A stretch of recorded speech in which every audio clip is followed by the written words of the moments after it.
Welcome back to Big Trouble in Little Podcast. I'm Andy. I'm Chaz. I'm Joe Dubs. I'm Zach. This is the final week of Too Big to Fail month. We watched. Is it officially called AI or is it officially called artificial intelligence? Because I kept finding both. I think AI, it's artificial intelligence. So it's the whole thing. The whole Yeah. It's the The whole acronym, thing. and then it's what the acronym stands for, which is basically what you have to Google nowadays. Because if you just search for AI, you will not get this movie. That is not going to happen. You got to put 2001 every time. But we watched 2001's Artificial Intelligence, starring Haley Joel Osment and Jude Law and a bunch of weirdos I've never heard of. Dubs, why did you choose Artificial Intelligence?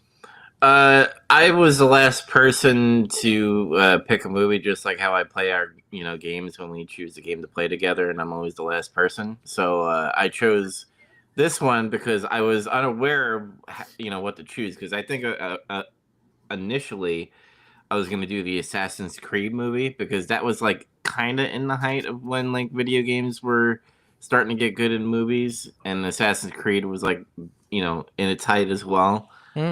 So I was like, maybe that might be a thing. But then I was like, let me go Google it because that's, trusty Google will tell me. And artificial intelligence was on the list. And I think mainly I chose it because Stanley Kubrick had a sniff at it, essentially. In this. Well, he conceptualized the first and third acts, from what I understand. Yeah. The, whatever evolved thing that found the little kid.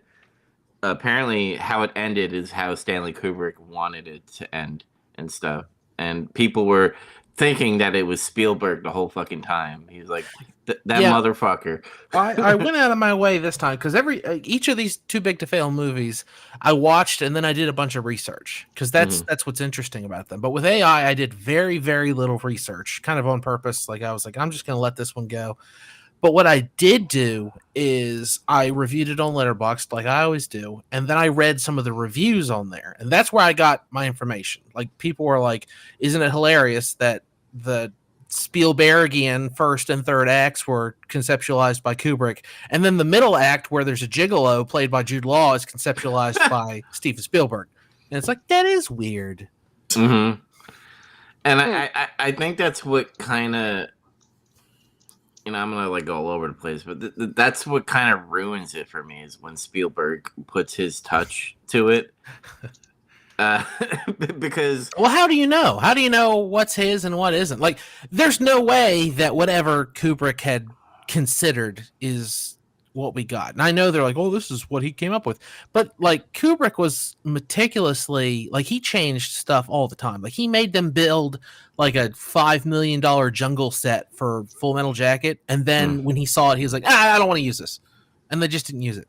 He was flighty, but he was also a perfectionist. I don't know. I feel like there's no way that whatever was set to paper was what he would have made if he'd have lived another 20 years. I think it comes down to is because Kubrick does more of practical effects kind of. And then you have Spielberg that's fucking CGI to the. Well, how much of that is the time? I mean, Kubrick died in 1990. How much CG was there before then? Lawnmower Man. True, yeah, and that Dire was Straits. I Want My MTV. Come on, I don't think there was a whole lot of CG going on. Yeah, it's just the tone of the movie shifts abruptly at times. Where it's serious, and then it's very kiddie, I'm watching E.T. Movies all over the place. Zach earlier said "Oh, you didn't like watching 5 movies all at the same time," and that is correct. Movies, this movie does not have an identity in tone, and I mean just everything. Everything about this movie is what? It's I felt like this could be an episode of Twilight Zone or Outer Limits at first, and then I felt like I'm watching a remake of The Good Son with a robot. Yeah. And then I hated the whole first act. At times I was like, if I didn't have to watch this for the show, I would turn this movie off. I would not have got through the dumb family stuff in the beginning. It sucks so much. It sucks when it's just him and his mother, or the robot and his mother, and it sucks even worse when the other kid the real son comes back from. Yeah, the real kid comes back, and that sucks even worse. And then she just abandons him in the woods. It's just like, what? Damn, Yeah, it's it's really shitty. It seems like a real stretch that is where that would go. It seems like they needed him to be alone in the woods. How do we get there? And that's all they came up with. I mean, I'm not gonna lie. Like within the first 2 minutes of this movie starting, I'm already eye rolling because they immediately had to like give me all this backstory on the future of what happened, and the ice caps melted. Oh my god! You didn't need to do any of that because it had so little to actually do with the plot of the story, but at the same time, you could have just. How would you know that New York City is underwater? It's so dumb. Like you're already making me feel like I need to know. It would have been way cooler if, halfway through the movie, we just are in New York and it is flooded. That's what they do in Blade Runner 2049. They just kind of are in LA and shit's happening. And at some point they're at the seawall and you realize they had to build this huge fuck off wall because ocean levels were it's a cool little moment where you're reminded of how fucked up the world is. That's what they should have done in AI. But absolutely, especially whenever part of the message of this movie is how the whole reason the future that does exist is because we fucked everything up. Environmentally, it's one of the weird messages lost in this movie, but it's the message of this movie? Oh, it doesn't have one. I don't know. It doesn't have one at all? There's 5 movies here. One of them's got to have a message. Come on, guys. So, ironically, the movie that's trying to show that machines can develop consciousness, this movie loses its own consciousness throughout the movie. It doesn't have an identity. That's why I didn't like this movie at all. The whole time, in my mind, I was just making jokes about him being a machine. I was I would say out loud to the screen, beep boop, love me, mommy, dumb little quip like that. And I think in 2001 I wouldn't have thought that way, but now because we have AI, ChatGPT and all this other stuff, write an essay for me, whatever. I think it has desensitized me to personifying a thing. I don't talk to my Amazon device like a person. I just ask it for the weather and it tells me. Sure. So I think it's ruined me to have empathy toward, because the whole time I was just he's with that bear, the super toy Teddy, and I just see that as a toy because that's what it is, and I saw him the same way. It's almost like having Teddy in the movie defeated what they were trying to accomplish, at least for me, because I didn't see what's the kid's name, David. I didn't see David as a person. It was a microwave walking around trying to find love, and it's it's kind of sad, but I've seen Pinocchio. The second act is Pinocchio, but I've seen Pinocchio and I empathize with Pinocchio because there's a magic thing and he's a puppet, but he's not, and his father was childless or whatever. But in this, I didn't see it the whole time. I was just why is this fucking microwave doing all this stuff? Yeah, I mean that's more or less it. And it's funny though. You say the whole thing about being desensitized, and some of this may come back from Star Trek, but Star Trek has done such a good job through the years of making episodes and developing characters that are not necessarily human. No, I would never call Data a microwave. But exactly, but they've humanized them, and I think that's where I'm desensitized. Is I've watched other media take something and do such a better job. They do so much of a better job. I have a standard set in my head of how they're going to make this work, and this movie is just paint by numbers. Oh, I'm a robot. I need feelings, and it's very basic. And yeah, I was pissed the whole time watching the first act. The first act just sucks. The whole thing just makes you angry just watching it. And then the next part of it's kind of fine, but it's I don't necessarily empathize with the boy. I think I had the most fun during the second act because it wasn't a good movie, but I was seriously what the fuck's going to happen next? I was kind of that weird thing where the moon rises, but it's a ship. It was just weird enough for me to lean forward, and be okay, what's going on? Yeah. And then the weird thing where they're the what was it called? A flesh fair? They're rounding up robots and firing them out of cannons. That's Oh, yeah. outrageous. That's crazy. Matt Mooney's corralling a bunch of people. It didn't make any sense. Like, the more I thought about it, the more I was like, why are these people like buying tickets to go to the circus where they like destroy appliances, basically? Don't think about it too hard. Just like enjoy the big dumb fun, I guess, which I barely did. Mm-hmm. Yeah, no, I like that part because they were touching into a little bit of the message of that people that can afford the robots and can afford the conveniences Rich, would use them, but then the people that can't feel like they're being replaced. So then there's this revolt against machines. No, that's exactly what it is. So this is their way of, well, nobody's controlling them and doing this. They've built basically a circus Thunderdome where they destroy all these.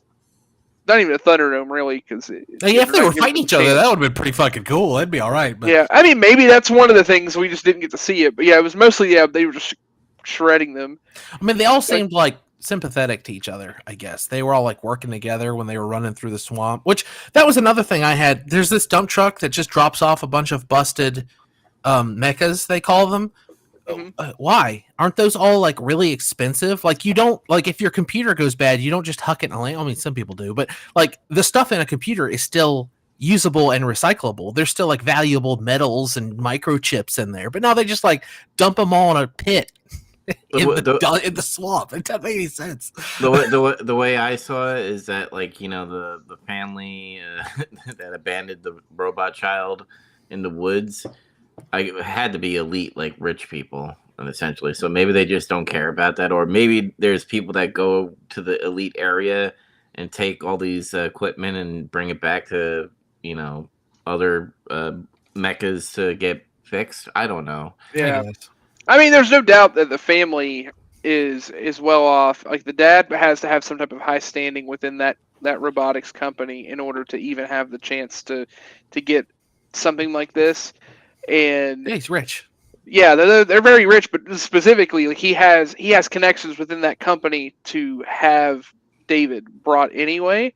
And it's what I found. Maybe that's one of the more frustrating parts in the movie, at least in the first act. Although I kind of gave up on trying to feel anything about the first one. Like, the mom acts shitty. He actually, like, the whole thing is they're not really building any empathy toward.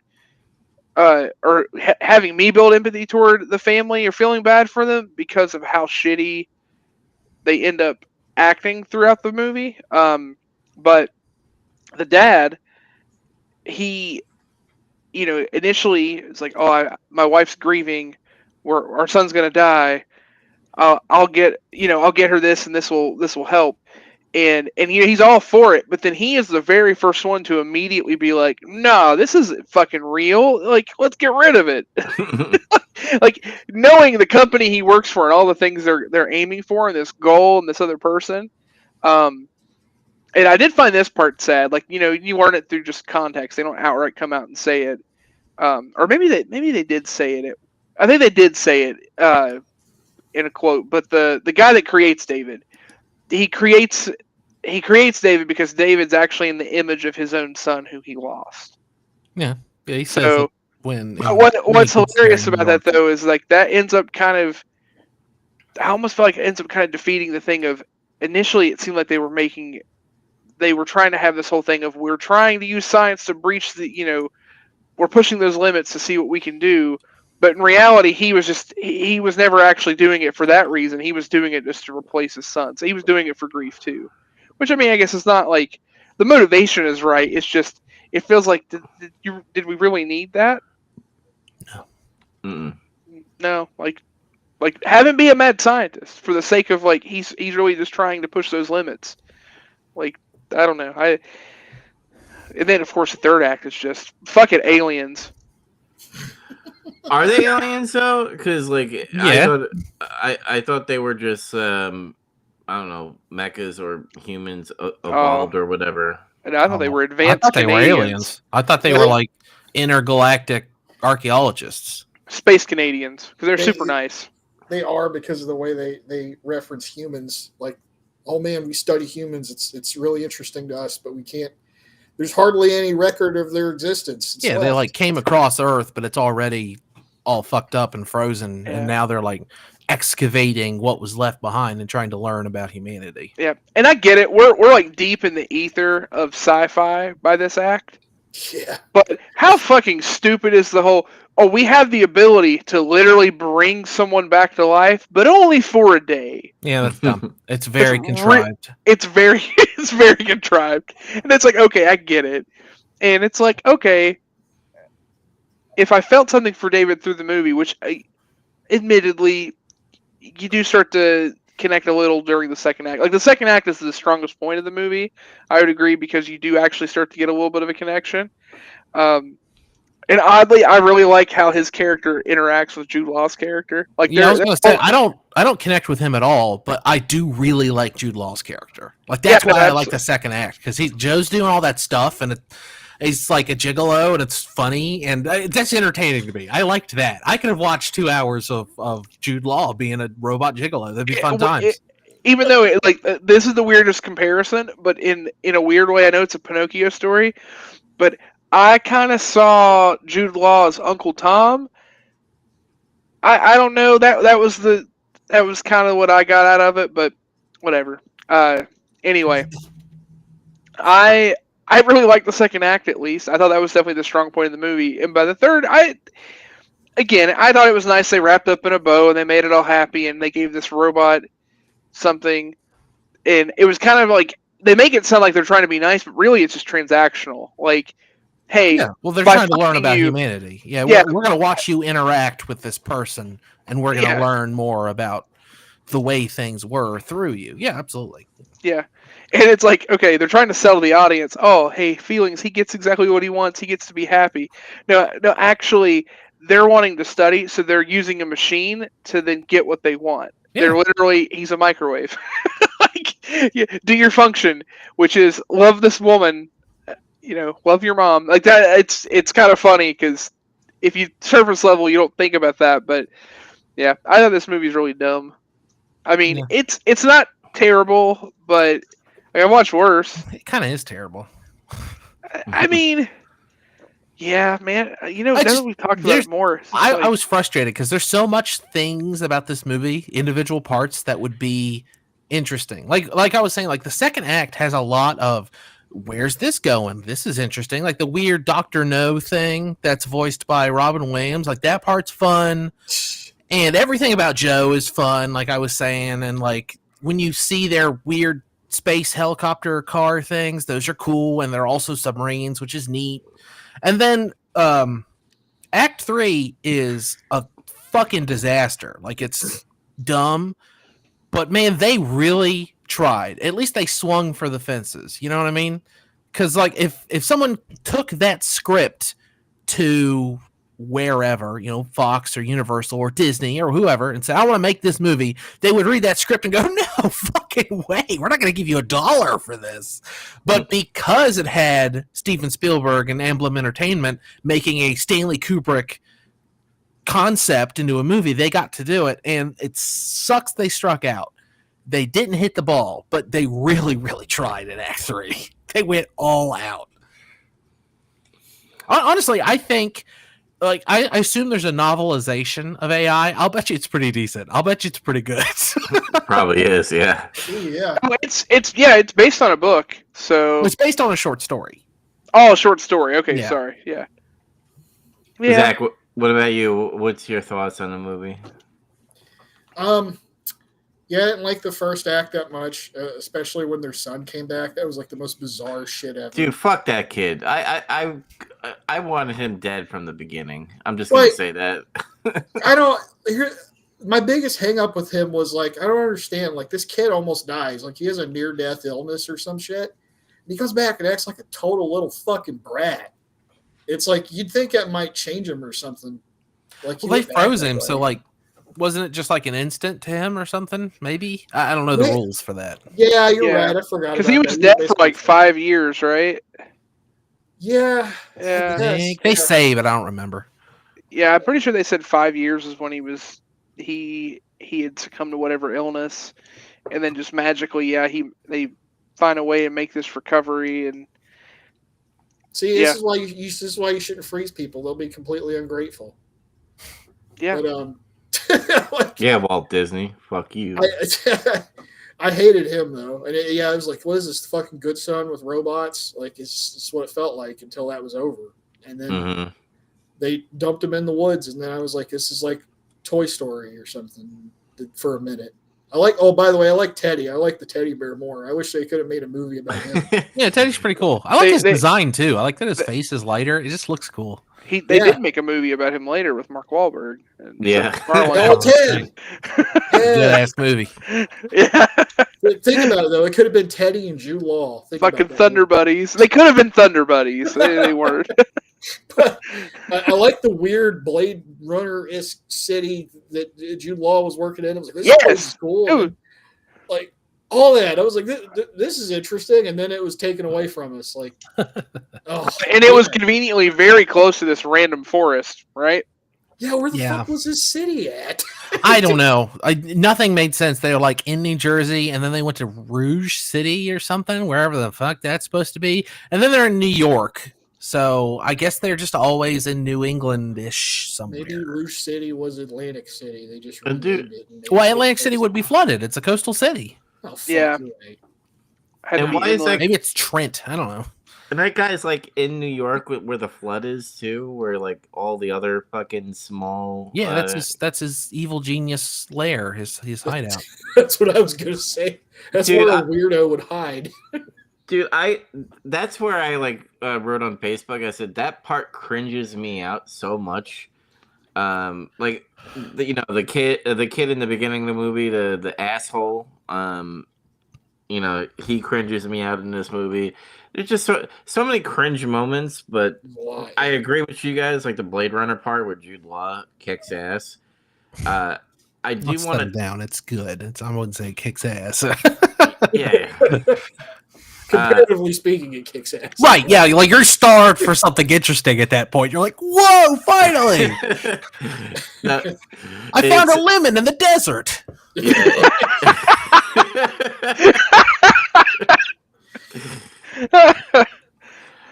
I guess what I want to say about like the final act is the final act is stupid, but it's still interesting to have like either this evolved species or an alien talking to a fucking like AI robot about human interaction.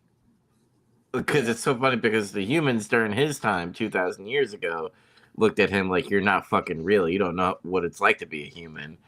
And then these aliens are like, hey, you've been around a couple of humans, right? Let me see your fucking memory. Let's see what's going on over there. And it's literally just him and his mom. It's weird. You talking about it is like talking me into liking it more. See, it's funny because earlier I literally changed my points because you guys talked me out of how much I thought I liked it. I was like kind of warm on the movie, like lukewarm, really? and then it's like, no, you know what? The more we talk about it, the more I'm just frustrated with it. I mean, that is something you're allowed to control. Honestly, I was really surprised. I alluded earlier, like the only thing I looked at was reviews on Letterboxd for this movie, and it is fascinating. It is like this is one of those movies that people I think decided they like because it makes them cool, or maybe they genuinely like it. That's fine. A lot of people I think genuinely enjoy this movie, and that's excellent. But like I was scrolling, and it's like 4.5 stars, 5 stars, 5 stars, 4 stars, 5 stars, and I was like, what the hell? And I was like reading some of them, and I want to be like, oh, did we watch the same movie? But the thing is, we definitely watched the same movie because like listening to some of them describe what they like about it is definitely in the movie that I watched. It's just, I guess it just wasn't what I was looking for or something. Like, and honest, all of them say the same, they parrot the same stupid point about, oh, Kubrick and Spielberg and only them could do this. And oh my God. But, like this movie has an audience and it's all, internet weirdos on Letterboxd, I guess. I mean, they aren't all, 5-star reviews. There's people in there like me that are a little more doom and gloom. I gave it like a miserable review, and my review got liked by someone. So I checked out his profile. This is his favorite movie of all time. Number one.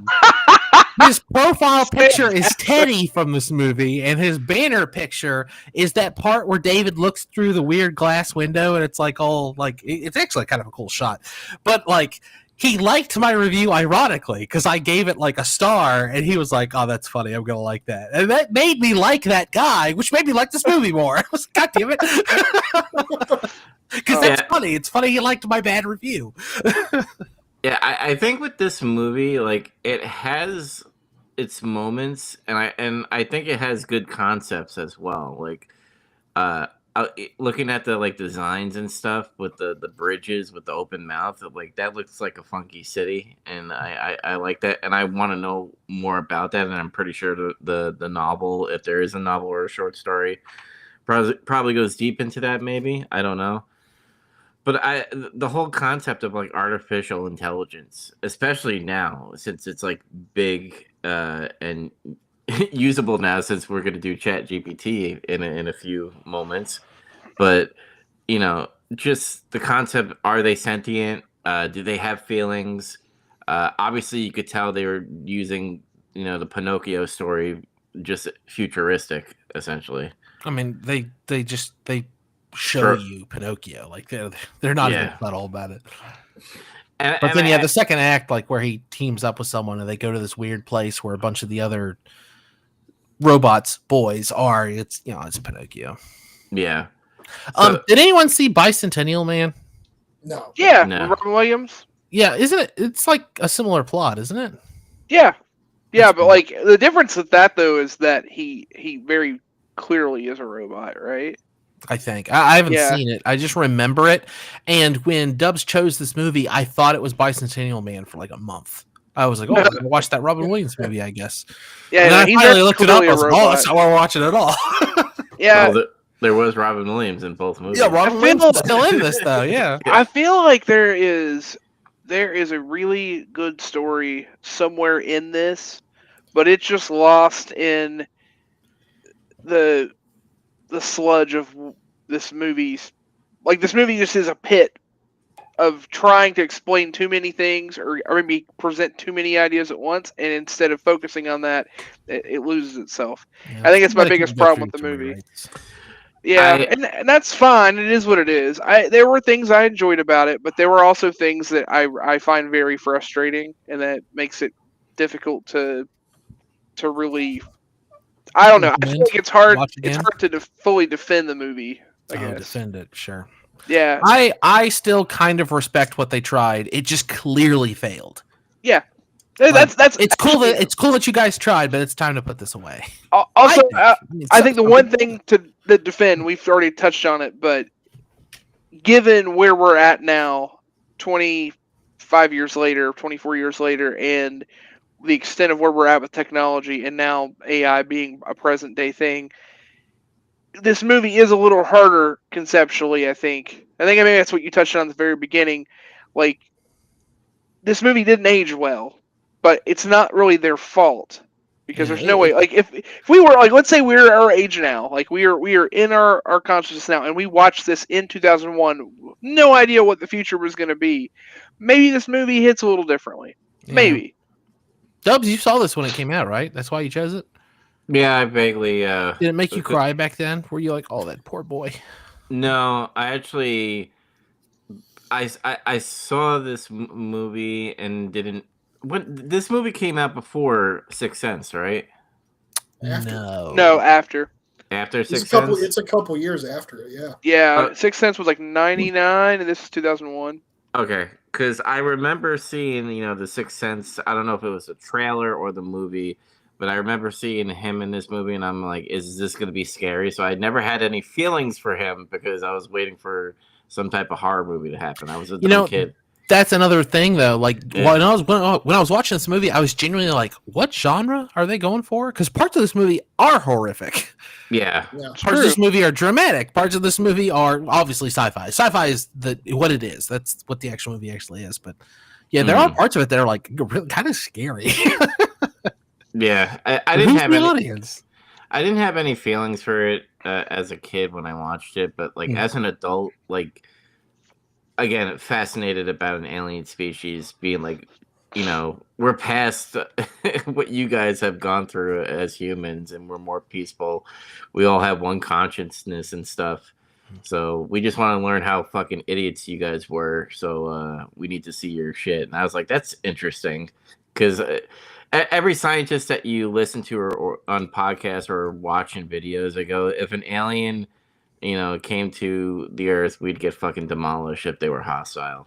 And I just figured like that's what we were looking at the end, even though we don't know if they're hostile or not. They're archaeologists. They're archaeologists. They all had that little like round table shit, and they were like, yes. All right, but who's gonna watch this movie again and when?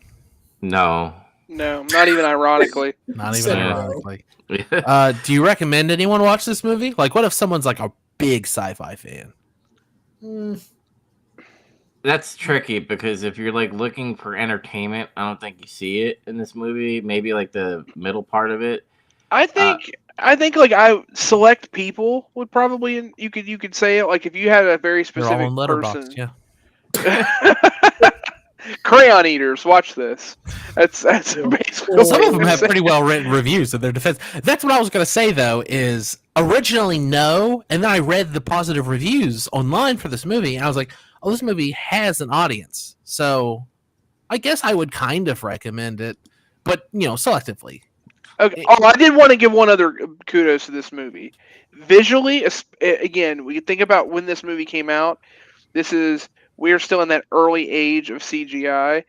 They did some really cool fucking shots. The CGI in this movie was solid for the year it came out. It was pretty some of the good. Like you had the thing up earlier just now where you had like the robot that's still active, but he's like defected and part of his face is missing. Or like when that girl turns and like you can see her face and you see through the head. Like, yeah, the nanny, yeah, exactly. Like there's some really cool shots in this movie. Yeah, there's some cool designs. I really liked the mecha that's like, it's a big robot, but it also has like a blue tube TV face. I like that guy. It's a cool design. Yeah. All right, well, so if you're a weirdo and you love sci-fi, watch this movie, but otherwise, steer clear. That's it. We watched 4 Too Big to Fail movies. Now we got to rank them. It was torture. It wasn't torture. It was difficult. Yeah. It was torture. We got to rank them. I thought this would be pretty easy. Obviously, we got the points to guide us, but there's some weird surprises on here. Yeah. Oh, yeah. Well, if you notice too, I have spoilers. We're gonna do something we haven't done in a while. We get to debate a little. So. Oh, is there a tie? There's a tie. Oh. Yeah. There's a tie. So we'll get to it. But yeah, let's start naming out points. I commandeered it. I'll go first because I don't know. I want to do that. I have Heaven's Gate at number 4 with 1 point. I have Artificial Intelligence next at 3 points. I have Super Mario Brothers. I did not think I would have this high, but I have it at 4 points. And I have John Carter at 7 points. It's a number 1. Zach, go. Artificial Intelligence at 4 with 1 point. Heaven's Gate at 3 with 2 points. Super Mario Brothers 2 with 5 points. And John Carter at number 1 with 7 points. You guys liked John Carter a lot. Mine is Super Mario Brothers at number 4 with 3 points. John Carter at 3, Heaven's Gate at 2, and Artificial Intelligence at 1. I gave them all 4 points. Look, these movies all suck, and ranking them was a waste of my time. So that's why I did 3, 4, 4, and 4. I would have given them all the same amount of points, but 15 doesn't divide by 4, so I couldn't do it. All the same amount of suck. Yeah, they each have some pluses that are unlike the other ones. But what I did was I just tried to consider which ones were the most interesting. And at the time, it was AI, barely. Like, it does some interesting stuff. Heaven's Gate's a disaster, but some interesting. It was an idea, I guess.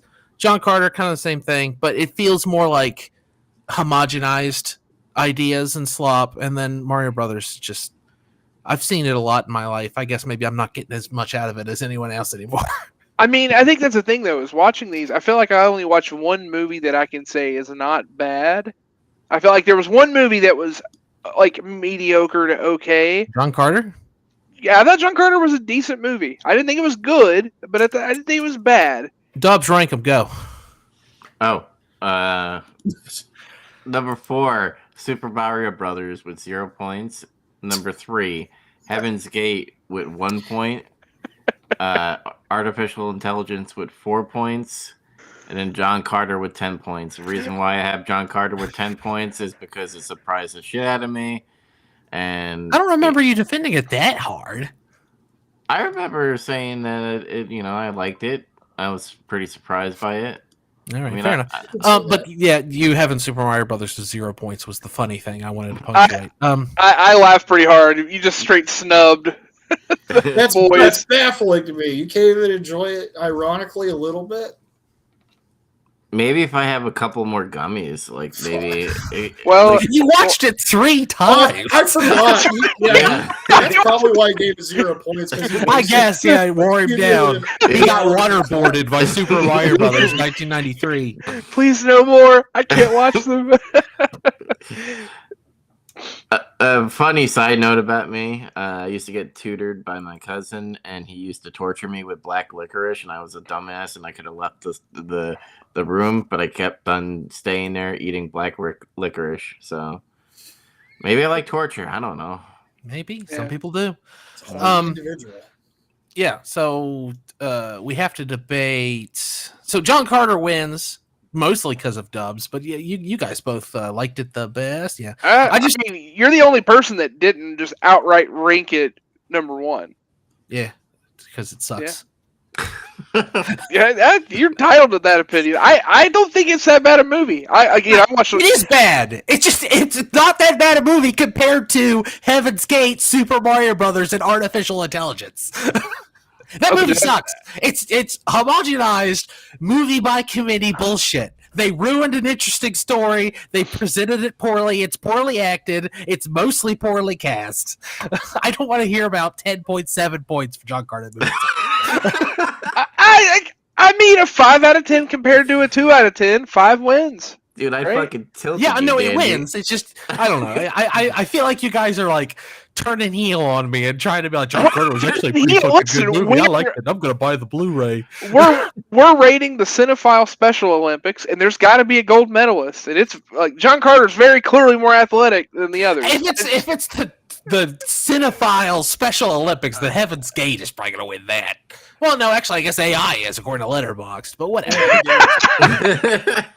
I don't get how you ranked them all so closely. That's what's weird to me, because it's like Andy literally took them all and said, "I hate all these movies. I don't want to give any of my effort toward it." So here you go. Just gave them all zeros, like I was joking about. That's what he should have done. If that felt like too much of a cop out. Honestly, like if you forced me to give them more accurate point totals, I could probably do it. They'd still more or less end up where they're at. Honestly, I after thinking about it, I kind of wish I'd have put Mario Brothers a little higher, but then John Carter would be last, and you guys would like dogpile me for that. So I don't know. No, it's fine. I mean, artificial intelligence isn't. That's a problem. Which one's the best one? You put the same amount of effort that the screenwriters put into writing the scripts for these movies. There you go. It's fine. It's defended. But because of what you did, John Carter is very clearly number 1. Yeah. Heaven's Gate is clearly the last one. Like, it just ended up with like the lowest points. It's gotta be. However, Super Mario Brothers and Artificial Intelligence are tied at 12 points. Artificial Intelligence is a better movie than Super Mario Brothers. Okay, but there is gun to my head. If I had to choose one to watch, which one are you going to watch again? Yeah, I'm actually probably Mario Brothers. There's entertainment to it. I don't know. Super Mario Brothers at least makes me smile when I watch it. Yeah, it's so fucking bad. It's just goofy. Like, I would watch it unironically because. To reiterate, I owned like a $90 collector's edition that I imported from Australia for. That's another thing that's so puzzled to me. And you talk so much shit about that movie, you fucking own it like twice. You own like a special edition and shit. You're like, this thing's trash. I fucking hate it. It's like, I thought you liked it. What the fuck? I do. I do. Like sucks. But I own it. I love it. There's nuances to my madness. Okay, I like owning Super Mario Brothers so I could watch it, but I hate that movie. I also own the Arrow collector's box set of Waterworld. I also own the 1 out of 300 Twilight Time edition of Zardoz. Like, I like these things. I like owning them. But if someone asked me point blank, is Waterworld, Zardoz, Super Mario Brothers a good movie? No, they are not. None of them are. Well, I agree with you, but it's weird because you say you hate them. So it's like, do you like them? But they're bad movies. That's what it should be. That's the thing is, when I watch a Kurosawa movie or There Will Be Blood or Blade Runner or something, it's eliciting a very strong response from me. I like it. It could be, it's a nice ending for a Kurosawa movie, or like that visceral, I don't want to say dread, whatever it is, There Will Be Blood pulls out of my soul. Super Mario Brothers also elicits a very strong emotion from me. It's just not pleasure. It's something completely different. And I think that's why I like it so much. And that's why it has to go to the bottom of my list, because I hate it more than the others. That's why I like it more. It's weird. I see the logic. That's strange. I see it a little you got bit. ears like an onion. Nobody knows what I'm talking about, but Yeah. that's fine. I mean, go ahead and rank it over artificial intelligence. It makes Yeah. sense to me. Hey, that's funnier anyway. It's funnier. That's true. It's for no other reason. Like a gun to my head, do I want to rewatch Artificial Intelligence, which was almost 3 hours, compared to Super Mario Brothers? 2 hours, 20 minutes, isn't it? Roughly. I It's thought like that's two- what it was. I wiggled the mouse a few I still times, and think I was it's like, how too- much of this is left? I still think it's too much time because it feels like 3 to 4 hours. This I mean, movie. I would rather watch Super Mario Brothers twice It's less than 2 hours, yeah. Yeah. than watch Yeah. Artificial Intelligence again. So I'm willing to concede, even though I put Super Mario Brothers at 0, to put it at number 2. You don't even Over have to put a gun in artificial. my head.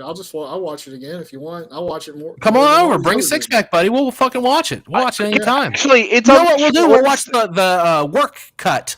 That other version. We'll watch that. See, that's the thing is, it's on my short list of movies to watch with friends and make a drinking game out of it. It seems Oh, like a God. great movie to do that. To just sit around and watch, and we just drink when something stupid happens. It's like nega popular enough that I'm sure there's already established rules out there that you Oh, can just. Yeah. I assumed. Yeah, I assumed you just Yeah. Google if there's some game you could play based on that. Yeah. Okay, so yeah, if we have no other arguments, I mean, yeah, I could take or leave it how it would go either way. So All right, but Super Mario Brothers. Mario. wow, Mario. All right. So That's pretty good. the next movie, Is a big fat question mark because we have a gimmick. yeah, so we're gimmicking this fucking month hardcore. Let me We're just cooking. hold on a second. We're gonna ask a Robo Child what we should watch. What is you guys' stance on the use of AI to create? By the way, hold on, is this showing Chat GPT or Yeah, it is now. I see Yeah. the screen. Yeah, I see it. I mean, Okay. I think there's definitely a place for it, but also acknowledging, like, I think it's, I don't know, I think unfiltered just creation, especially if it's something that someone's then taking credit for, seems disingenuous. Like, someone using the assistance of AI in the creation of it, but still largely filtering their own content. Take a stance. Come on, this is wish-washy answers. Let me have it. Let me have it. Lay it on me. My answer is literally from ChatGPT. I typed it in, and that's what it said. It's waffling All right. too. okay? I don't know. So how we're doing this is, as you can tell, I'm typing out. We need a list of 10 movies for my podcast, Big Trouble in Little Podcast, with keywords. Now, each of us is going to give a keyword. It could be literally anything that has to do with movies. So it could be like, you could say horror, you could say, earth-shattering or something like that. So we need like a key phrase to use. So, Andy, you go first.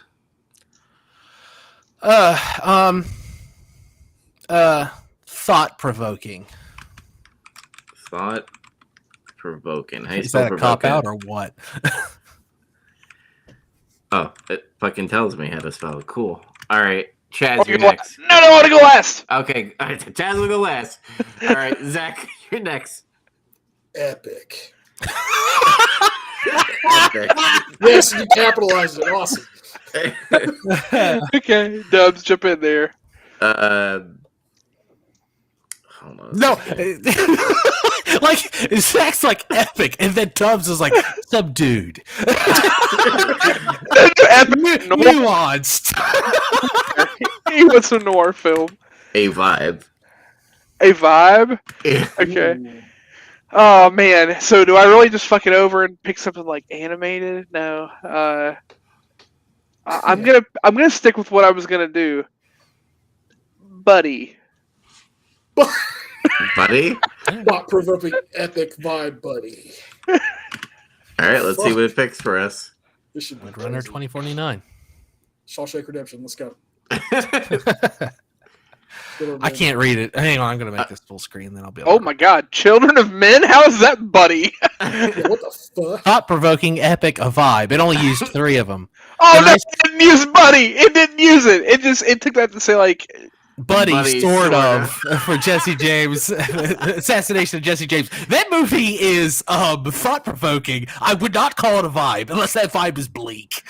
Alright, so I'm gonna name What, all Heat? the The Road? Hold on, did we get The Road as a Buddy movie? Roll down. Come on, let's see them. I want to see the rest. What do we got? Midnight Buddy Run, Into the Wild, Father The Road, Oh my God! Warrior. Blade Runner 2049. I fucking called it. All right. Well, okay. I'm excited for these. Okay. All right, So- so for our audio listeners, I'm gonna tell from 1 to 10 what the list is, but we don't know what we're gonna pick yet. That's gonna be up to us, and it's gonna be a surprise. So we have Children of Men with keywords thought-provoking, epic, a vibe. The Nice Guys with keywords buddy, a Very vibe, a much thought-provoking. The Assassination of Jesse James by Coward Robert Ford. Vibe, thought-provoking, buddy, sort of. The Fall, which is an epic, a vibe, thought-provoking. Heat, which is epic, buddy, and thought-provoking. Buddy, I mean, Adversarial. Into the Wild, keywords, thought-provoking, a what's vibe. Into the Wild? That one doesn't ring a bell. It's about a kid who goes into Alaska and tries to survive on his own, and he can't, and he dies, and he Doesn't sound like a buddy movie. yeah. Yeah, Buddy's not in there. It's not a Buddy movie. Midnight Run, buddy, a vibe, thought-provoking, under the surface. I've always wanted to see that movie, but I have not. Oh, Yeah. Midnight Run. Yeah, that's. Yeah. It's on my list. The Road, epic, thought-provoking, with buddy of a father-son duo. Warrior, It had the hardest time with Buddy. buddy, brothers, epic, thought-provoking.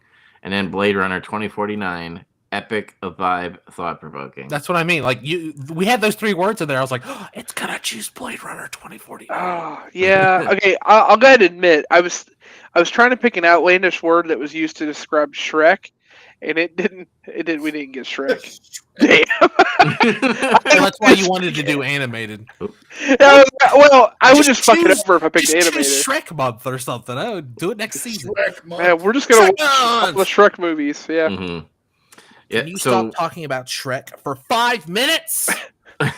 Do the roar. so I'll put this list in our Google Doc so you guys know what movies. How do we choose? Do we each choose one? Yeah, well, unless you want us to do. Okay, is there one? How about this? Because this would be good for viewers anyway. Is there one out of that list that we would all just agree we should watch, and then we can pick the remaining ones the next time we air? Yeah, and I then- kind of want everyone to know what to watch for next week. We want Okay. everybody just watch all 10. I mean, I'm cool with Blade Runner. That's kind of funny. Like, if you wanted it anyway. Yeah, I mean, well, it's not so much that I wanted it. Like, I love that movie dearly, but I'd hate to watch it and not the first one. Oh, that's fair. What about Midnight Run? I've never seen it, and I've always wanted to see it.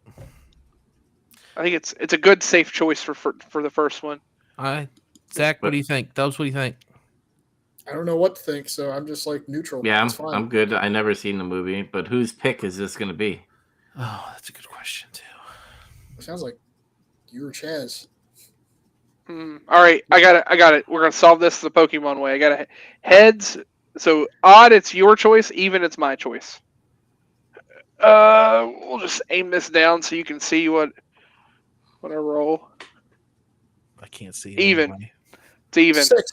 So it's 6, my buddy. choice. All right. So 6, baby. So it's my choice. Midnight Wow. Run. Midnight Run will be the movie that we will be watching, guys. Yep. You guys are lucky that happened because you just saved us from watching The Road. Good. I don't want to watch The Road. I want to read it before I watch it. I wanted to watch that movie for a while now, and man, talk about some emotional diarrhea. Whew. Yeah, that's what I've heard. I think. Cormac McCarthy story, right? Yeah, Yeah, I think that's I've what I seen thought. that That's what I movie wanna so read. many times that I don't have any emotions anymore. So, like, It's like Super Mario Brothers for Andy, I guess. yeah. Oh, I just looked up Midnight Run. I have seen this movie before. I was like, how have you not seen this movie? Yeah, no, I looked it up. I was like, oh yeah, this movie's pretty cool.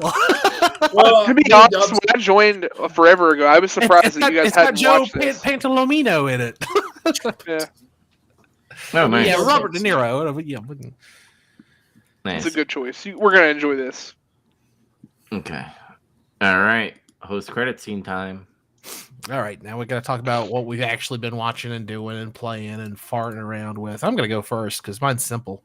I played a little more Zelda, not too much, just a little bit. I can't wait to talk about it because, you know, I did the Water Temple, and it's interesting because the Water Temple, the mini boss, is one of the most interesting bosses in the entire game. Mhm. And like I remembered it keenly, and then I got to it, and I realized I didn't remember it as well as I did. It was a bigger challenge than I recalled, and I enjoyed it a lot. The Switch 2 came out, and I got one. I've been playing in Mario Kart World. It's fun. I like it. I've always liked the free roam stuff and like Forza Horizon, so I figured I would fall in love with this, and I didn't fall in love with it. It's just kind of fun. It's neat. You're like driving around, and, like some stuff will happen. You can interact with. Like I was driving around, and 3 charging chucks came out on carts, and they're like driving in front of me, and it was like take out the target. It's like kill this charging chuck, and you like chase them around the open world and throw shells at them, and when you hit them all, you've completed the challenges. Neat stuff like that, and then you can hit coin blocks and it'll create challenges. You gotta fly through hoops or whatever you're gonna do. It's neat, I guess. I haven't played any other Switch 2 games. I'm a boring old man, so I had to watch season 4 of Clarkson's Farm. I loved it. I love that show. I was very relieved seeing it. Actually, I liked season 4 a lot. I think it's the best the show's been since season 1. I didn't like season 3 that much, but looking online, I guess a lot of people disagree with me. But yeah, season 4 is interesting because each season they have to figure out, they got to give him extra shit to do that isn't just running a farm because they've already done that. So he looks for and buys and opens a pub, and that's interesting. It's a lot of cool things happen, and it's a funny show, and I like it. I watched 2 movies. One of them is Walker. Anyone know what Walker is? Never heard of it. From 1988. Alex Cox directed it. It's based on a real guy named William Walker. He was he hired a private army and invaded Nicaragua and then was president of Nicaragua for like 2.5 years. Holy shit. Whoa. Yeah, no, that's a real thing. That really happened. Like there were people who would like finance private armies to like invade Mexico and stuff. That's actually what Walker did initially. Is he invaded? This isn't part of the movie. This is just because I also listened to a podcast about William Walker, but I already knew a lot about William Walker anyway. It just reinvigorated me to rewatch this movie. But yeah, he invaded Baja California, and he was going to make it a state, and he was going to call it Lower California. And then the Mexican army like whipped his ass, and the American Navy had to come save him. And then they put him on trial, but he got acquitted because people thought he was a hero. And then he got another private army, and there was a civil war in Nicaragua, and the rebels were like, hey, you should come help us. So he did. And then he helped him so hard that he like usurped the government and was president of Nicaragua for a few years. And he was a real scumbag and a monster. And he was like, I'm going to reinstitute slavery. That's how we're going to get this economy going. And people didn't like that very much. And then they were invaded by Honduras and Costa Rica and a bunch of El Salvador and He had a real rough time, so he got saved by the American Navy again, and then he tried to go back a second time, and again pretty much got stomped. This time partially by the British Army, which was weird. Oh no, this is in Honduras, and the American Navy. This is in the movie, but they kind of move it around to make it make more sense. But American Navy once again turns up to save him and like all of these American mercenaries that are there. And no, it's the British. The British grab him and they're going to hand him over to the American forces. And everyone's like, I'm an American. I want to go back. And they ask him, you know, aren't you ready to go back to America? He says, no, I'm the president of Nicaragua. And they're like, well, then fine, fuck you, I guess. And they leave him in Honduras where he's executed. What the- I don't know. William Walker's an interesting guy. Like, he was a total scumbag, but I actually wrote a really long review on Letterboxd for the movie that I'm really proud of, but I don't think anyone's read it because it's like genuinely like the longest review I've ever written by at least 100%. And the movie's interesting. It's a dark comedy, I guess, mostly. It's like a historical drama, dark comedy. And Zach, you would like it. You like history kind of stuff, but Okay. it gets lost in the weeds with its messaging a little bit because it's, you know, it's in the 80s and, you know, the CIA and the United States government was like all over Central and South America, like influencing rebels and elections and, like, you know, just kind of being motherfuckers. And it's kind of about that. Doing the shit they do. But the main guy is Ed Harris, and he's great. I love him. This is like his best performance. It's also got Renee Auberjonois in it, who's Odo in Deep Space Nine. He's good too. He plays an actual. He was like a Belgian officer. He was like a real guy who actually went to Nicaragua with William Walker. So it's kind of interesting that, you know, it's based in fact. But yeah, Walker's great with a question mark. I do recommend it to most people. I like that movie a lot. Alex Cox is the guy who directed Repo Man. If that didn't. Oh yeah. I think Repo Man's the better movie, but Walker's pretty damn good too. Okay. And then today I watched Odds Against Tomorrow, which is a film noir. It's a really good film noir. It's like a heist movie. There's really just three characters, more or less. Like, there's a bunch of side characters, but it's a heist movie, and it's Harry Belafonte and, I don't know, some white guy I don't recognize, and an older white guy who is juror number 10 in 12 Angry Men. I can't remember his name. But they're going to rob a bank, and the one white guy's a racist toward Harry Belafonte, and then they rob a bank, and it's a noir, so things don't go great. But it's a pretty good one. If you like noir movies, it's one of the better ones I've seen this year. And then that's it. Yeah, that's it. That's all I did. All right, who's next? Tag me in. I'll go. So I'll start with the stuff I watched. The wife and I were looking for a sitcom, and because we've been kind of dry on what to watch, we finished up everything we've been watching. So we picked up season 3 of Animal Control because we watched the first 2, and it's okay. It's like Joel McHale in it, right? Yeah, it's like Parks and Rec and Community had a baby, and well, I fucking love both of those shows. Yeah, and that baby's a disappointment to its parents. Okay, there you go. Okay, don't get me wrong. Like, it has its funny moments. Like, there's some stuff I've laughed at pretty well, but if it came down to it, like, I kind of just want to watch those other 2 shows. Like, I even brought up just us rewatching another series, and she was like, "Well, we got this and it's new," and I'm like, "All right, we'll finish it, whatever." It's fine. It's fine. You should have watched Clarkson's Farm, buddy. I mean, yeah, I guess we'll do that next. You watched Friends. I think Friends. So my wife likes Friends, but isn't like obsessed. You know, like some people like. I feel like there are some people that when they talk about that show, it's like half of their identity. Yeah, they like Friends. There's a weird amount. Like if you go to like a Books a Million, there's like a weird amount of merchandise for that show. Yeah. It's really like popular. It wasn't. Yeah, but I mean, wasn't that good. I don't know. No, it was never Whatever. that good. Like it played back to back with Seinfeld. I feel like that alone should have squashed it. But I don't know. Yeah, but I guess okay. In defense of that, it's probably actually good that they played it back to back, because Friends is Seinfeld for people who aren't smart or dead inside enough to think Seinfeld's funny. Cynics. Seinfeld is for cynics, and Friends is for optimists.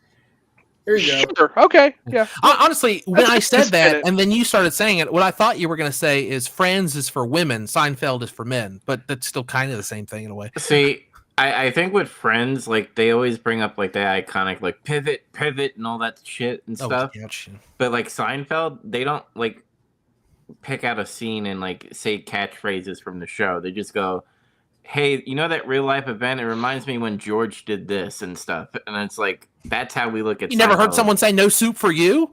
Yeah. Yeah. I would say, I think there's definitely like people that would quote Seinfeld in the same way about specific things. I quote it all the time. One of my favorite quotes from any television show ever is, "This was supposed to be the summer of George." I say that all the time when something doesn't go my way. I always say, "This was supposed to be the summer of George." One of my favorite quotes from the show is, "It's not a lie if you believe it." It's another good one. That's a way of life right there. It absolutely is. But at the same time, I think Friends has like people that really are into it. Man, come on. Sorry.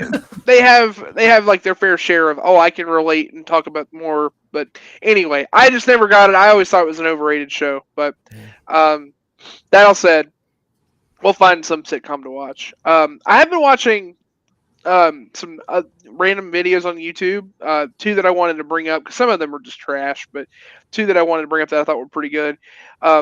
Player 2 that I follow, like he's the one that's done a couple of those videos. I played all of these games in a series. This is what I think of them. He did a video where he wanted to experience as many battles of World War II as he possibly could through simulation. So he found 40 games and played 40 battles through World War II. And like some of this is like really crazy. Like he's like taking a game that has nothing to do with World War II, but there's a mod and someone's created that specific battle. And he found a way to find like really obscure battles that are otherwise just like never discussed or talked about. So it's kind of cool. And he ties in a little history from his own family too, because he has like several people in his family that fought in World War II, and it actually has like some of this background and stuff related to that. So I don't know. It's a neat video. And then I watched Max Durat's latest video, which is he and the guys from Arc Resonant, Resonant Arc, I guess is the name of their series. Yeah, which I'd never heard of their stuff, but I've added them since. I really liked their thought process and how they review things.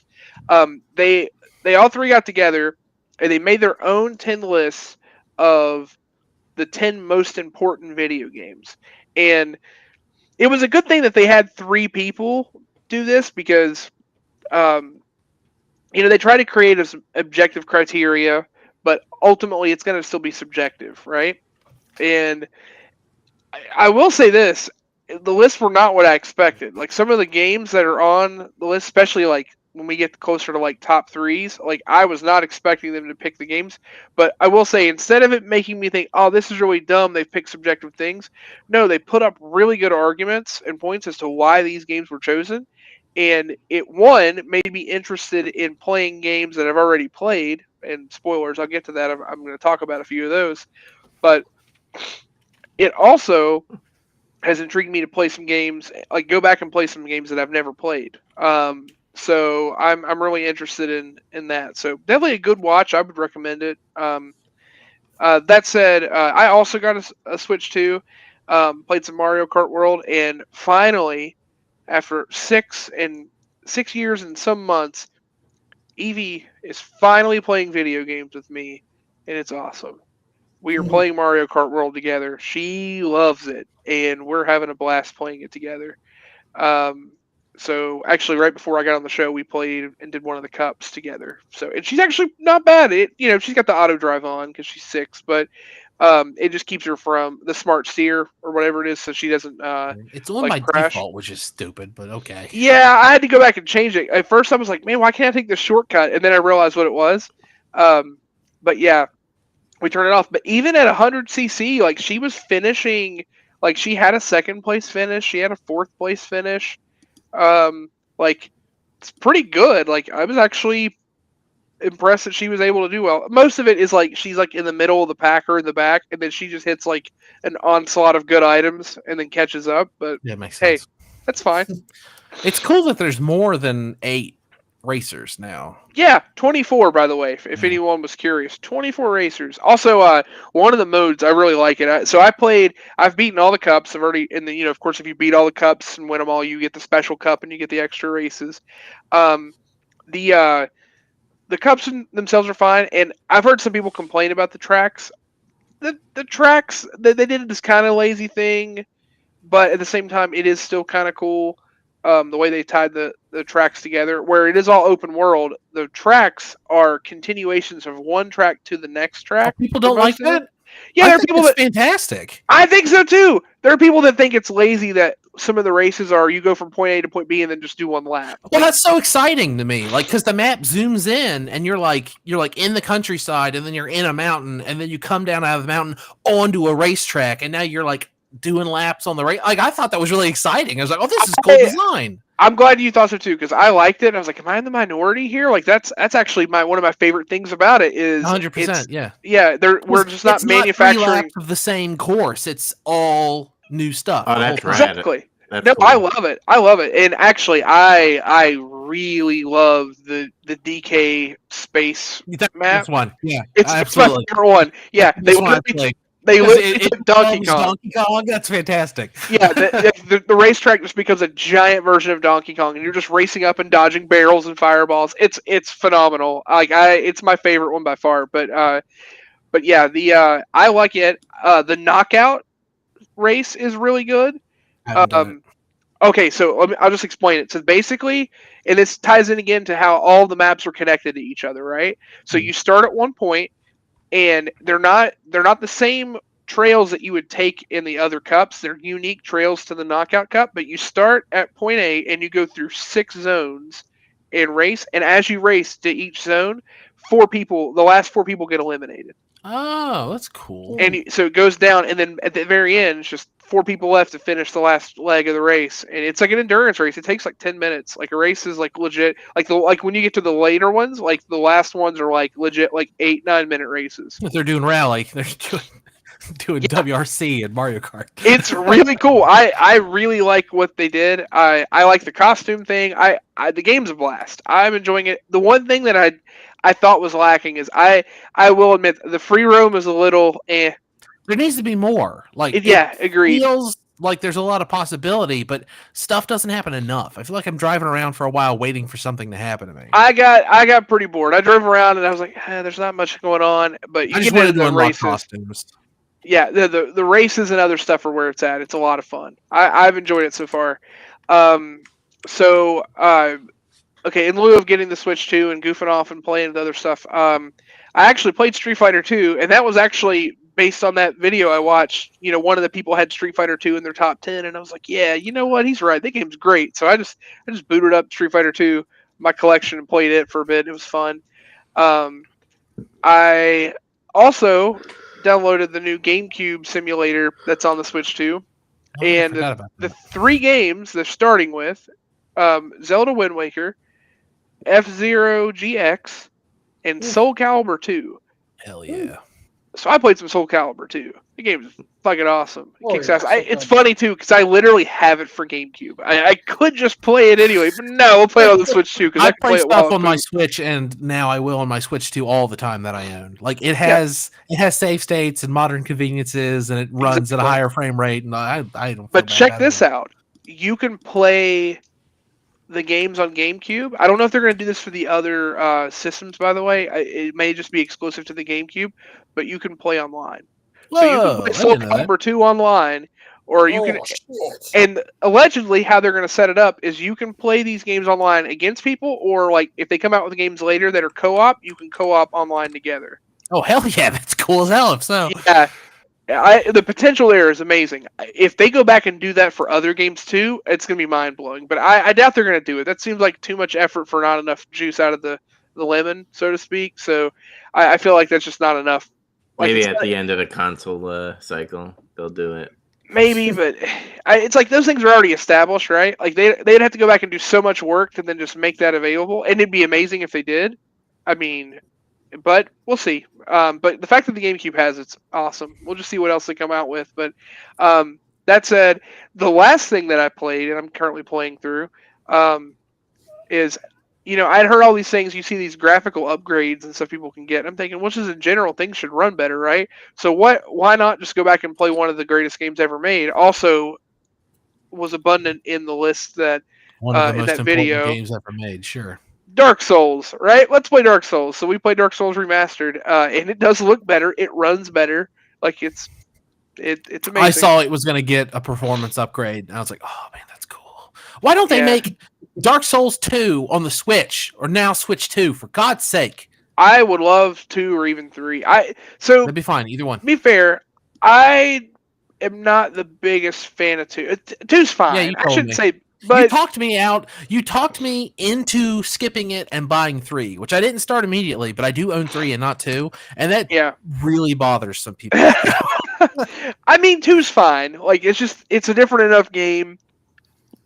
I really like 3. I would love to play through 3 again, but like on Switch because I want to have it portable. But yeah, and funny enough, I didn't even download any performance upgrades or anything for. I just ran it for as is. Like it just runs better because the machine itself is just better. I need to go back and see what they've got available there because I would like to see if actually there is an enhancement. I'll pay for it. It's supposed to download it automatically. It's just an update. Okay, so it may have already done it then. I just didn't realize. It should have, but it's supposed to. It's supposed to up the FPS, and it did something else. I mean, it definitely does that because the game runs way smoother. Like how that game even though like it runs well because it's a remaster, there are still times where like your FPS gets a little laggy. I have not seen it slow down at all. It looks great. Have you been to Blighttown? Yeah, I've already. Okay, there you go. Yep. That was the test. Blighttown was buttery smooth. It was a pleasant trip this time. I doubt it. I had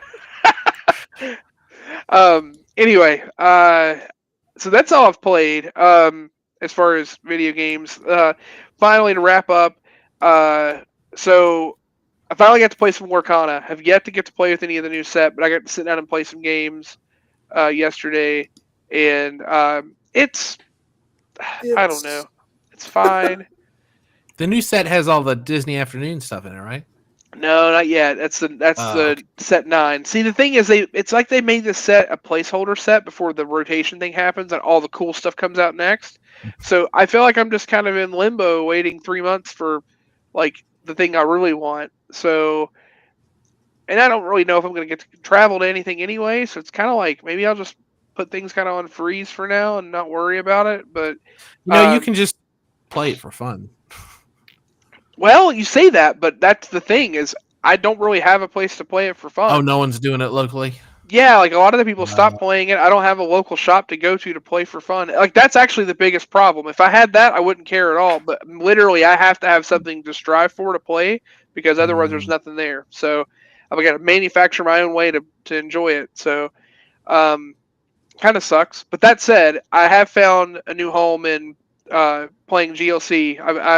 I'm one of the GLC bros now, hanging out with people. That's Pokemon. I should probably clarify, but I've been doing that on online. I joined a couple of Discords and actually played in a tournament over the weekend because they do webcams. They do webcam tournaments every Saturday, Sunday, and Tuesday. And I did the Saturday night one and got top 4, which was cool. So, yeah. I played against one guy in like the middle. He's like, "Oh yeah, your list looks like the list that won," and I was like, "Oh yeah, it's me." And he's like, "What? That's really you?" And we started talking. And I guess I've made like a legendary status of this whole thing where I made the guy who created GLC, Tricky Jim. I made him eat his words after he talked about how I couldn't win for an hour, and then I proceeded to win anyway. in like a non-fun way, and then I just dodged the interview. I left before the interview could happen, which I know I've already talked about. It's just, but like the fact that it came back up, apparently like people thought that was the funniest thing ever, and it wasn't out of like intent. Like I was just tired and had a long drive. Now everybody thinks you're like a Chad or something. I don't do interviews. Fuck this. Yeah, that was like exactly. Like just rode off in the sunset, left it as it was, but yeah. But anyway, yeah, I've been enjoying playing GLC a lot. So maybe I'll just hang out on that for a bit and wait for Warcana to pick back up. But that's all I've done. All right, I guess I'll go next. I love this controller now, based off of like N64. It looks legit. Yeah. For video, for audio listeners, I'm putting up my N64 controller that I have in my Switch one. For audio listeners, he's holding his dick. Yes. And that's how I play Zelda. I play with my dick. I bet it blisters your hand just like an N64 controller. Yeah, you got to do that more.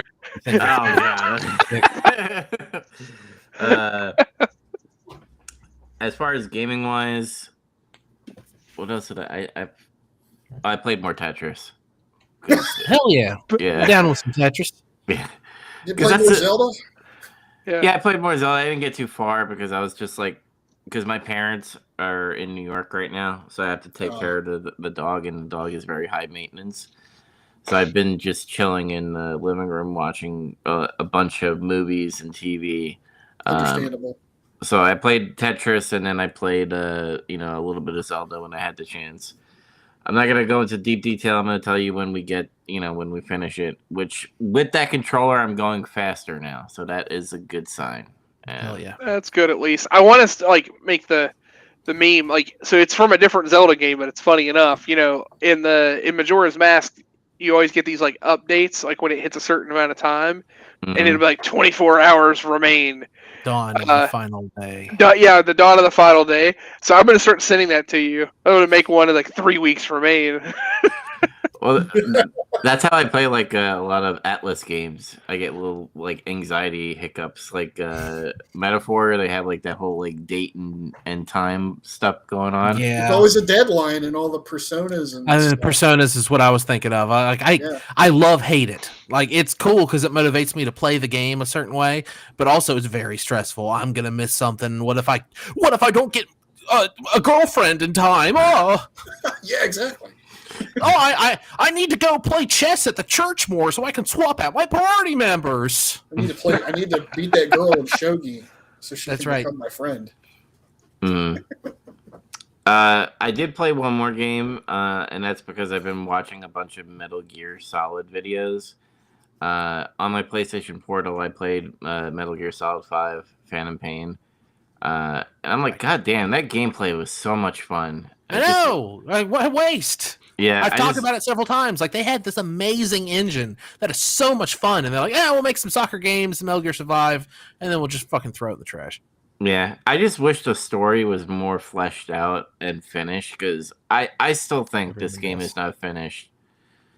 It's not finished. That's a fact. Yeah. So it was, like, fun playing that again. Mainly, I'm getting my hopes high on Metal Gear Delta based off of the videos that I've seen, and Metal Gear Online is coming back, so I'm kind of hyped for that because I love MGO. I love the back in the PS3 days, and then also when they came out for 5 for like a short amount of time and stuff. So did that, but as far as like stuff I watched in the living room, I started off with Midnight Mass, which that's why, Zach, I asked you, because it has vampires and horror elements to the show. And it's from Mike Flanagan. He does the Usher, the fucking Edgar Allan Poe show that he has going on right now. Oh, House of Usher, yeah. I liked it. There was times where I was like, ooh, I like the mystery of this island that they're on right now. Because it's very religious heavy. Where this priest went senile, and then like a new priest came onto the island, and did like miracles like Jesus. Like he had like a person in a wheelchair start fucking walking and stuff, and then someone healed someone's cancer, and like took a baby out of this lady's womb, and all of the tests show that she was never pregnant at all. So they were all like, "Oh my God, it's Jesus Christ" and stuff, and he's like, "No, I'm a vampire, bitch." And they're like, yeah. I really hope it was said exactly that way. Nah, bitch, I'm a vampire. There's so much more to it, but I enjoyed it. Like there were times where I was just like, because I'm not a big fan of vampires, so like when they like revealed vampires, I was just like, all right, cool, but what about this island? I'm more like fascinated by this island, and like because it looks like a time portal. Like everything looks stuff out of like the early 90s, late 80s and stuff, but it's the year 2024, so or the 2020s. So I watched that, and I also watched Trailer Park Boys because Hell yeah! So I was like, let me see the hype of the show, and it's so fucking hilarious. Yeah, Did you get your grade 11? What? Did you get your grade 11? No. Did you start at season 1? Yeah. Okay, season 1's really funny, but season 2 is really where they figure out like just what they're gonna do. Mm-hmm. Like it still keeps the same like film crew documentary structure, but I don't know, it's better. Just yeah. I mean, y'all were already liking it, obviously. It's just sometimes I skip season 1. It's just that show is something that like I think over seasons managed to actually just get better and better and better. Like they gradually just got more outlandish, and it was great. Mm-hmm. Like they keep setting up so they have to outdo something, which is even more ridiculous, and they nail it for like at least 6 or 7 seasons. Yeah, yeah. But what's great is like I was having this as my background thing because I was like doing writing and stuff, and I was so intrigued by the show that I was not writing anymore. So it has my attention because it's just fucking wild. So that's gonna be a thing that's gonna be like my comfort watching when I'm bored or something. Making me want to watch it. Yeah, just thinking about it. It's been almost 2 years. I'm about due. But after that, I was like searching through Amazon, and I came across this like animated adult show called Undone. I thought you were talking about porn for a second. I was like, wait, yeah. Oh no. Adult feature. The reason why I was one of the reasons is the art style. It kind of reminds me of that Philip K. Dick movie with the shell-shaded art to it. Oh fuck, what was it called? Scanner Darkly. Yeah, Scanner Darkly. It has that type of like animation. I was like, oh, this looks pretty cool. I like that stuff. It has Bob Odenkirk in it. He's Better Call Saul. If anybody knows that show, he's also in Mr. Show. Yeah. So I was like, this is interesting. But the concept of the show is about this girl named Alma, and she is Mexican, and her father died when she was young. Literally, something's going. Oh, what happened, Zach? Uh-oh. We lost Zach. He'll come back. He's Zach back. He's risen. But the way like the father dies, the father is like doing an experiment to try to like talk to or travel back in time to fix things and all that stuff. And he like leaves his daughter in the middle of the road during Halloween and says, "I'll be right back. I got to do some work stuff," and leaves her in a town that she doesn't know. And she literally stays there until like sunrise because he said he'll be back, but he ran off the road with this girl and they both died in a car accident. But like the plot of the show is she sees her dead dad, and because of she has like Aztec ancestor blood and all that stuff, that she could manipulate time or whatever.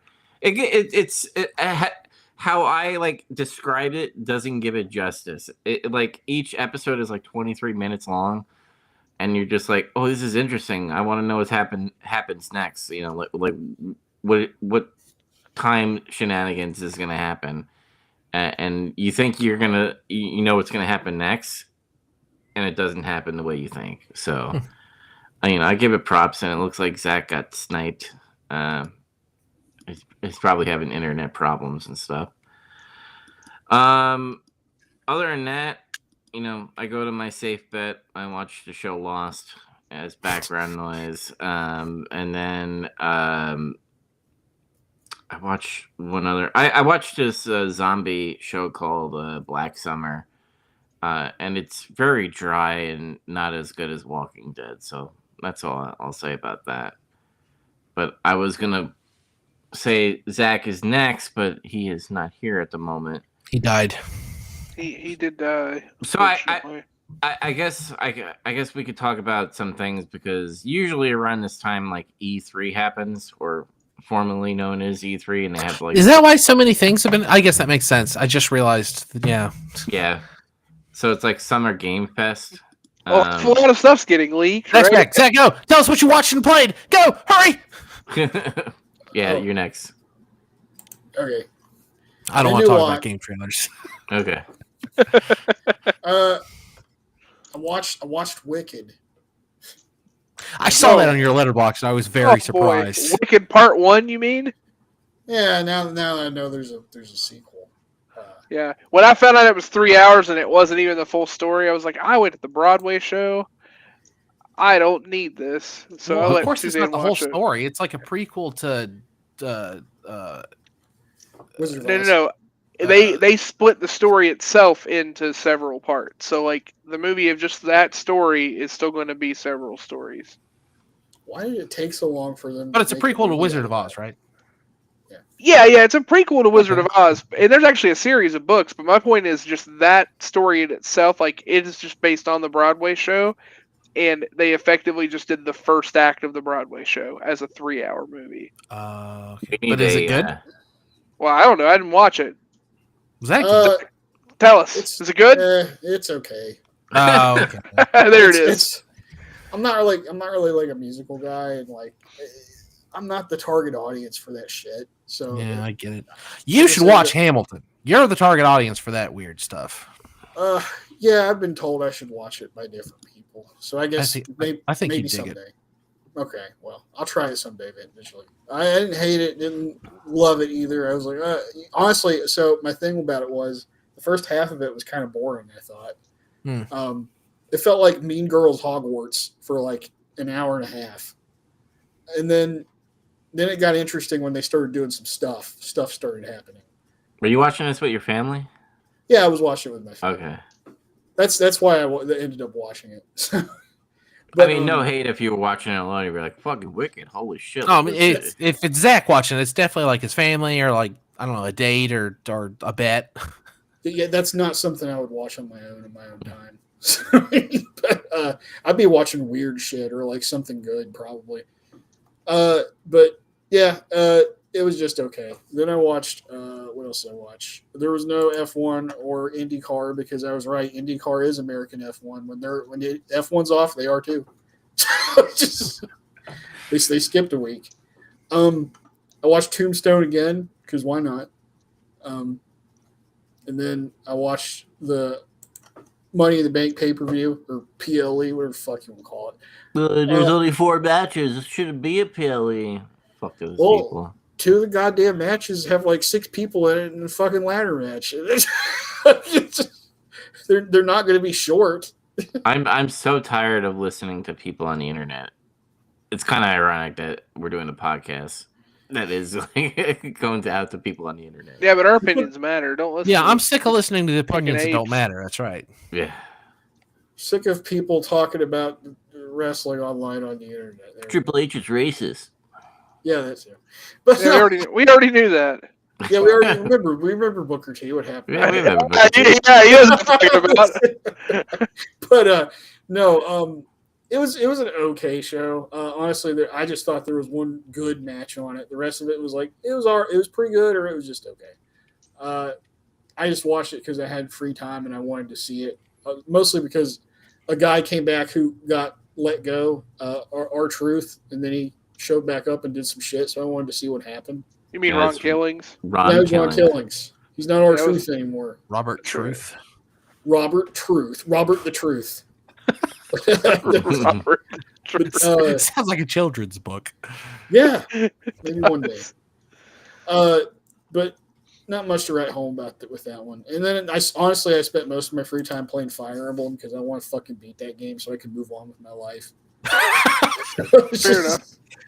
You know, it's so long. Which one are you playing? The last one that came out. God damn it. Engage. Engage, yeah. Engage, okay. I couldn't remember the subtitle for it. I've got Yeah, you're good. I was like missing Three Houses, but that was the one before. Yeah. Right. I like it pretty well. I think it's just there's also it might be the one I've played in more recent times that I like the least so far. Yeah, I mean those games are long too. Like you're in for a slog when you're playing one of those games, especially the modern version one. Yeah, I didn't mind that though when I was playing Three Houses. I didn't care. Honestly, when I was done, I was like, I kind of want to play this again, but I shouldn't, so I didn't. I just put it away. That's everything I did. Well, we did it. All right, Dubs, did you want to discuss any specific game trailer stuff? The only reason I cut you off is because what Zach played is more important, and We didn't want to lose him again. we didn't want to lose him again, and I don't want to do it all night. I get it. It's just, it's trailers and teasers. I'm not like how I was back then it's with marketing. it's like I was surprised by things. Like I already said, Metal Gear Delta. I was surprised they brought back MGO. I thought they were just gonna be like, "Ooh, we made Metal Gear Solid 3, just updated. Boom, there you go." No, they I gave us didn't extra. expect that either. Yeah, that would have made money. So, the James Bond game got announced. yeah, that's cool. I'm into that. It's cool. A lot of people, internet dummies were calling him a twink because of how like young and skinny he looked, because it's a prequel. It's before he becomes like James Bond. Yeah. People people are used to Bond looking old. We've had Roger Moore and Daniel Craig, and they're both like kind of look old. Yeah. Andy, I know you're like your response to my question is going to be because my question is going to be like, do you think they should take a break with the Bond films and like do things like this with games and maybe some books to add more story? What do you think my answer is going to be? Oh, that you want another film more than what I just said, essentially. No, this is fine. Honestly, what they need to do is they need to give the franchise like some breathing room, but they need to make sure that people don't forget them. So what they should do is what they're doing with the game, and they should republish all of the fucking books, for God's sake. They could make money off of that physically and also like Kindle wise, because I don't even think they're on Kindles at all. No, I don't think they are. Like, republish the books, please. Yeah. Yeah. The other thing I want to talk about is Clockwork. Did you guys watch the trailer for that? I don't even know what that is. No, I didn't see that. Oh, it's like it has like a BioShock feel, but they all look like fucking dolls or like automatons and stuff. And it's like it deals with time travel as well. Like you can manipulate time within the game, which is really interesting. I don't know, like games are not how they like used to pop off for me, because probably a lot of the bullshit that they've done the past couple of years where I'm just kind of like, all right, I'm gonna wait until it actually comes out before I give a fucking like wow to it. Because remember when I was like with the Starfield, I was like, holy shit, I like fucking popped hell for that. I think about that sometimes. I think about like how sucked in you were for Starfield. A lot of people were like that for that game. Yeah, for real. Yeah, I was ready to be Mr. Cool. I don't give a damn about video games this year, but then they showed that Stranger Than Heaven trailer, and I was like, oh my god, I can't fucking wait for that game. See, I felt the same way. I was like, I'm going to focus on other things, and then they were like, hey, Arxis is going to make another fighting game like Dragon Ball Fighters, but it's going to be Marvel characters. That was hilarious, by the way, because Dub shared that trailer and was like, "Hey guys, look at this," and like no one really gave him anything. And then like 24 hours later, you were like, "Hey, look at this trailer for this game that I just heard about." Everybody responded.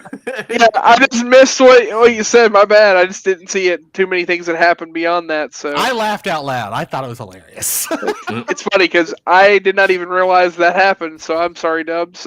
It did pique my interest. I just didn't react because I think I was. The art style looks cool.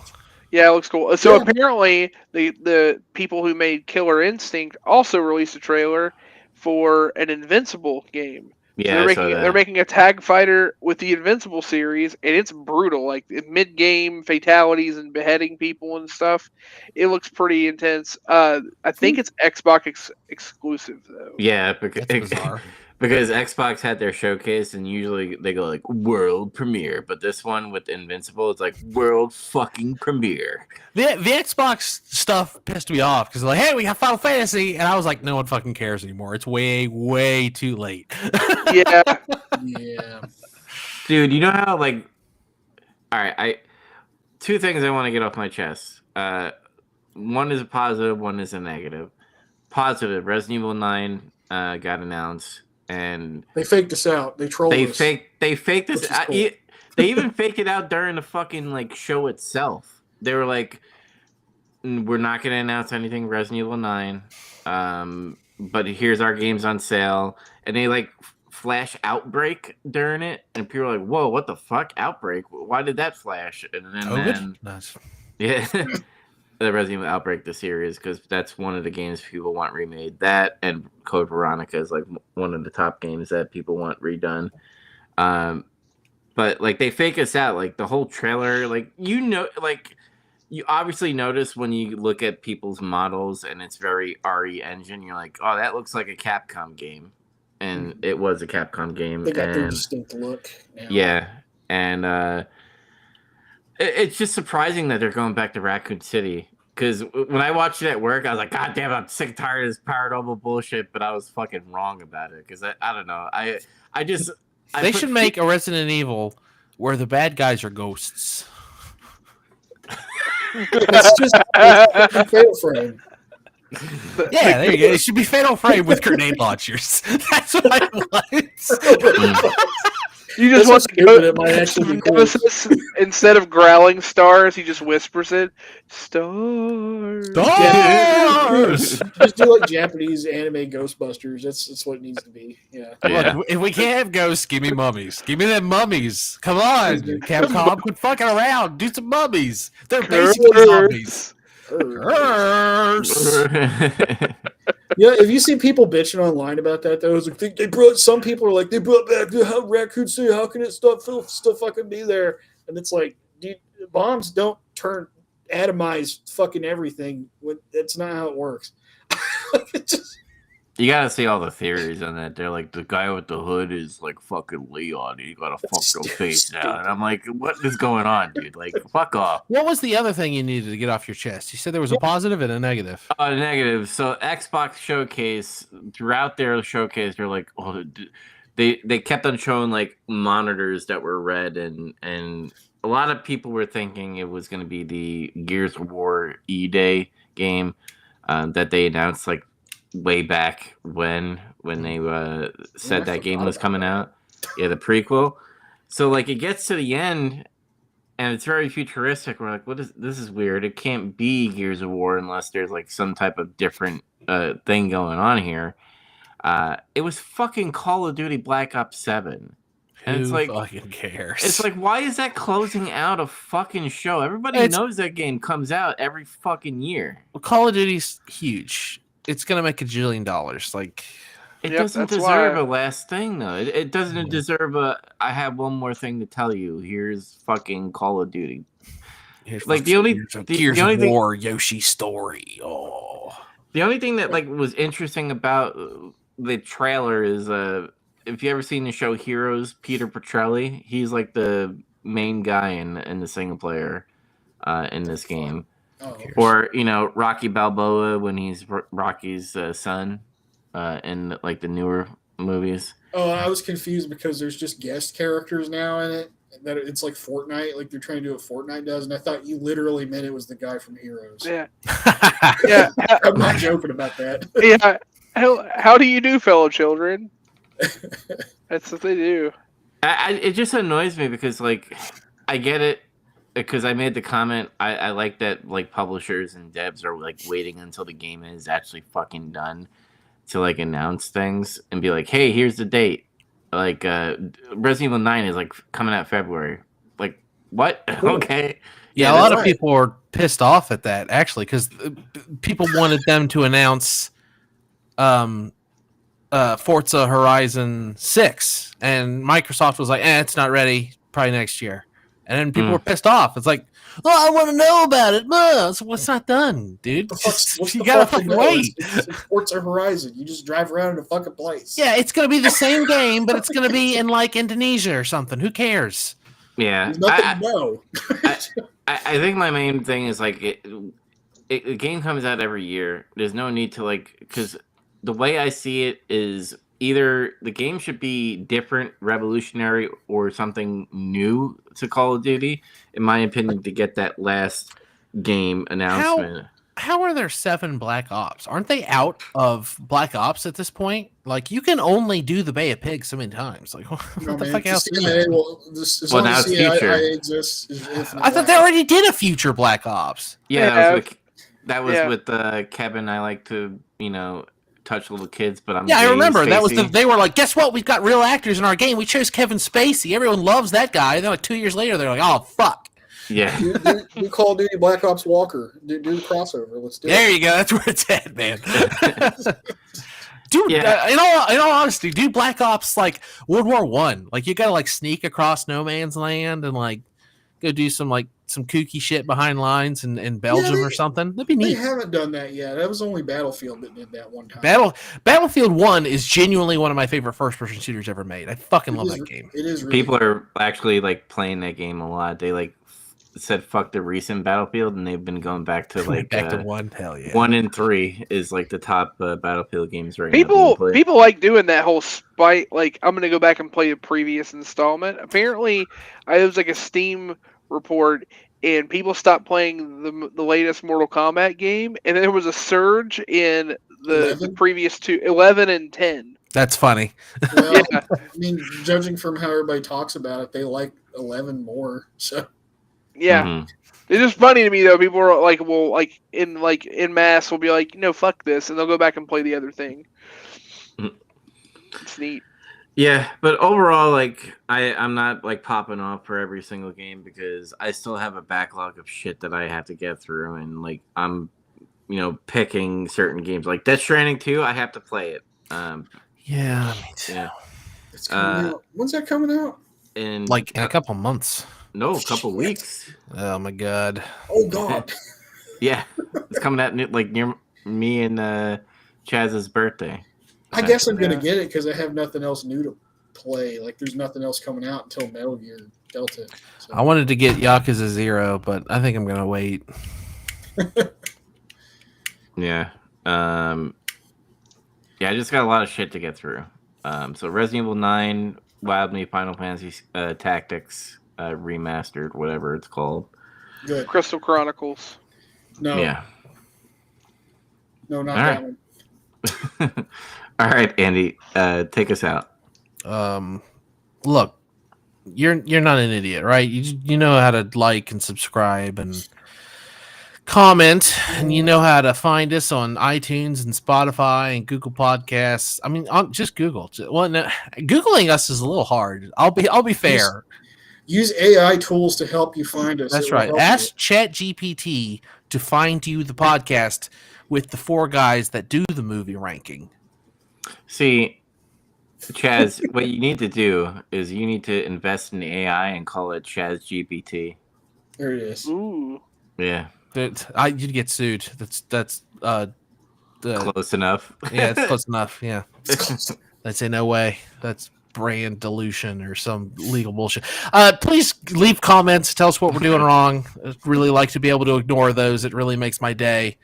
And make sure you watch Midnight Run, and we're going to discuss it next week. I wonder how this theme is going to shake out, but we'll also see what happens. Watch Midnight Run for crying out loud. And remember, it's the season finale month, guys, so pay attention. Yeah, come dressed like, collars, slacks. You got to dress nice for this. Go fuck a kangaroo. Good night, guys.